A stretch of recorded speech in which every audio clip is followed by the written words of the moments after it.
Idan yau ne farkon zuwanka a cikin wannan tasha tawa mai albarka, ka yi subscribe sannan ka danna alamar ƙararrawa. Idan kun kasance masu hukunta mutane a kowane lokaci, wannan alama ce wadda take nuna ba ku da lokacin soyayya da su. Wannan maganar haka take, kusan kowa ma ya san da haka. Saboda in ya kasance aikinka ne hukunta mutane, ba lallai bane a gani na wannan mutumin ya koma son ku. Saboda wannan mutumin ba ya da wani buri a gare ku illa kawai ya hukunta ku. Ƙauna da ƙiyayya su ne mayafi a gaban idanu, ɗaya yana nuna alkhairi kawai, ɗaya kuma mugunta ce zalla.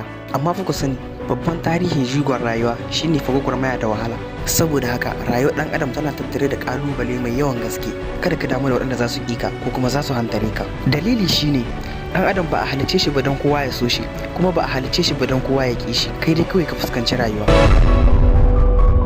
Idan ya kasance baka taɓa faɗuwa a cikin rayuwarka ba, wannan yana nuna cewa baka yi sabon abu bane. Domin ku duk wanda ya kasance na aikata sababbin abubuwa a cikin rayuwa, to yana tare da faɗuwa. Saboda nasara ba ta zama a kullum, kuma ita ma faɗuwa ba ta zama kullum. Amma fa ku sani, babban ginshiki a matakin nasara a rayuwa shine fa faɗuwa.